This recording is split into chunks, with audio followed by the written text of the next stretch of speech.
This is Justin. Something to get over.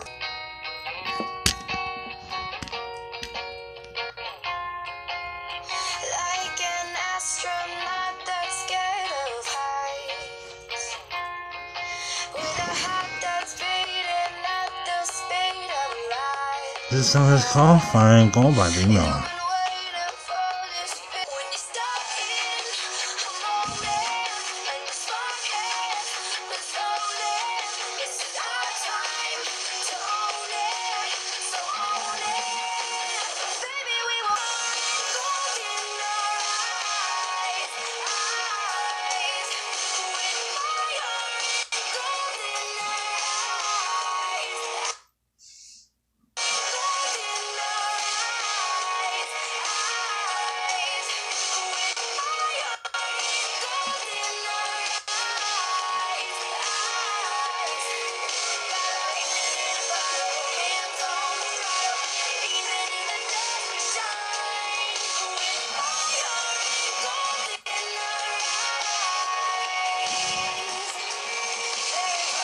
Inside this madness, we're walking on the moon. Though I don't believe in magic, I believe in me and you. Ooh, ooh.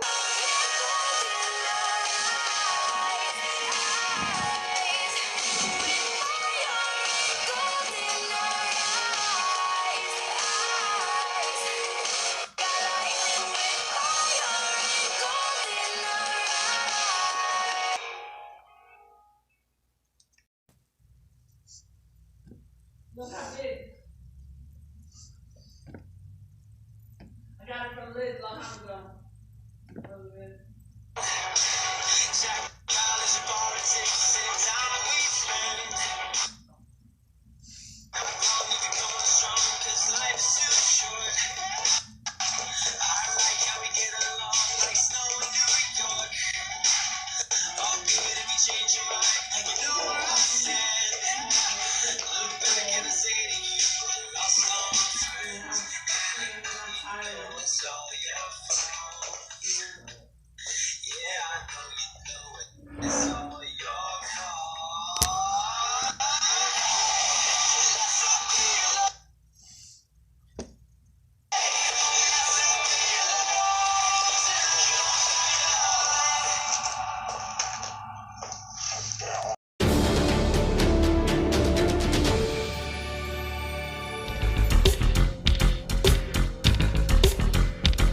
What's going on, Schmoville? It's time for the review that you've been looking forward We did to. it. We've been waiting 10 years to see it. It's Avengers, it's the Infinity War, and Thanos is here. You know, you think about Iron Man 10 years ago, and it was a great movie, and you walk out like, man, I wonder what that sequel's going to be like. To think this was happening ever, like, Yeah. and that it was just going to be the culmination of such a decade-long, really end up being a celebration at the premiere last night. I felt like I was at Chuck E. Cheese again. The spectacle of this movie is just overwhelmingly awesome. When you get into the movie itself, which we're going to tell you how we felt about it, we're not going to spoil anything. This is a totally spoiler-free review. If anything, we're going to err on the side of caution because we know we have a spoiler review coming out Right. later in the week. No spoilers. I'm going to say that I think I fall short of loving this movie. I liked it a lot. I loved it. I did. And I think that there's a lot that we talked about it a little bit afterwards, and there's a lot that you had issues with that I agree with. I'm going to start with some of the issues right off the bat, is that even though this thing, it's long, I didn't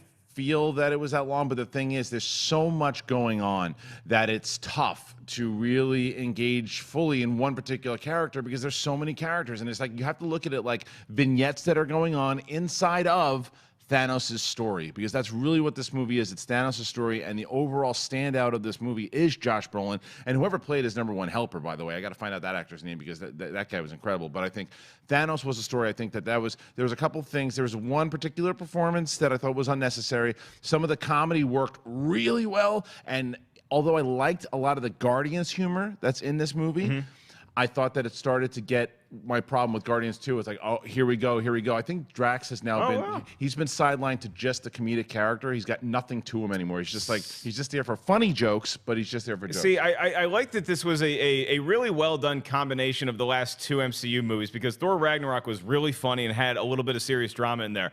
Black Panther had a lot of serious drama and had some nice humor in there too. This was a great meshing of the worlds, which I did not expect. The humor to me was the highlight of the movie. I laughed a lot, and the jokes hit hard from a number of different areas, places that you normally rely on in the MCU for humor, and some other places that you're like, oh, that's fun. I didn't expect to see that. There's a lot coming at you, humor-wise. No, there were times that the humor was just on point, and then there were just other times where, again, I thought all the humor was really good.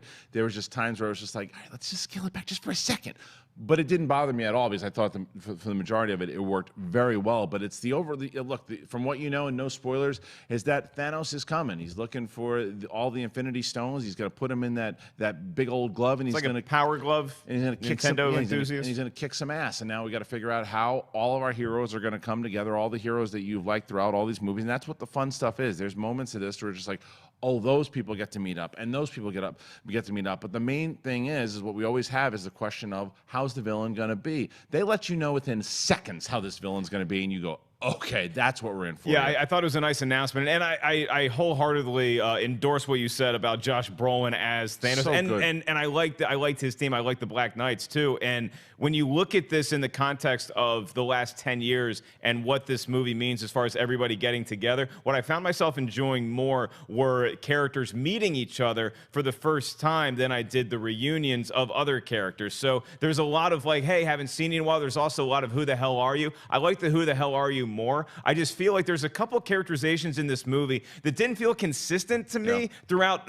from the beginning to the end, and that started to weigh on me more than I thought it would. And I do feel like the movie plods along sometimes. I feel like a lot of the MCU movies, Civil War is the one that first stands out in my mind, but I'd throw Avengers and Black Panther and the first Iron Man in this pool as well, is that those movies just move at such a nice clip. This movie, it takes its time, and I think sometimes it takes a little too much time with particular scenarios, but this is not a huge gripe that I have with the movie, because overall I still really had a good time with not just the humor, with the action as well. Right. Well, I think that's, again, when you have that many characters too, there's a matter of the consistency. You think about the monumental task that the Russo brothers had, you know, it's like, well, yeah, I didn't think that story or this, but it's like, think of the job of directing this movie. It's a damn near impossible task, and they did it pretty damn well. Yeah, I thought they did. The Russo brothers had a lot. I think this is the best. I mean, do they sleep? Do they drink a lot of coffee? How do they do this? Whatever it is, it's a collaboration throughout all the performances, everything to kind of wrangle in all these personalities. And like you said, there are some personalities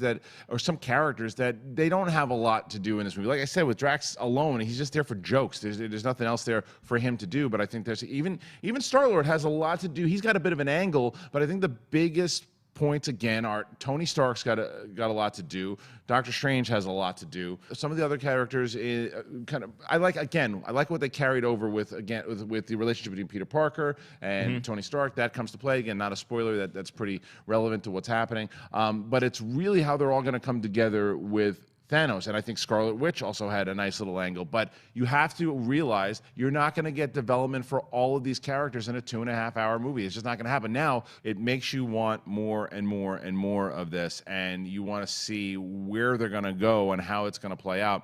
One post-credit scene, so be prepared for that. People always wonder for the two. Yeah, they usually give us all the goods at the press screenings now, which is nice of them to do. Yeah, so don't get upset when you what are they doing? Wait for it. All right, you want to score it up? I'm going to go 4.3 out of 5 schmoes. All right. I really enjoyed the movie a lot. I think the Russo brothers did what they needed to do. I think that this is a lot of people wonder, like, there's certain references made for other movies, right?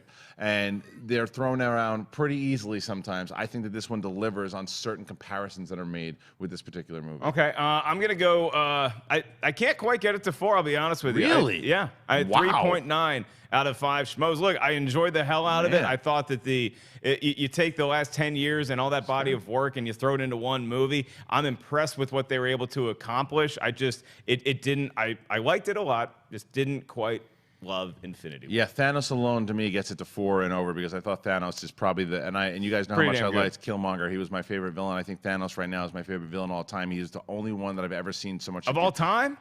in MCU. In the MCU. I know how you like evil people. No, in the MCU. And I think that because, again, to me, a villain is a threat over because Killmonger was a great villain inside of his story for sure. Because how much of a threat would he have been to all of these people? I don't know. You ever see for what Creed? did- He can box. For what he did for his movie, he was great, and I loved him. But this Thanos as an overall villain is menacing. He is powerful. He has a purpose, is what I liked, and very similar to Killmonger is that he believes that his mission is the right mission, no matter how heinous it might be. Well, good for him. Thank you guys for tuning into this review.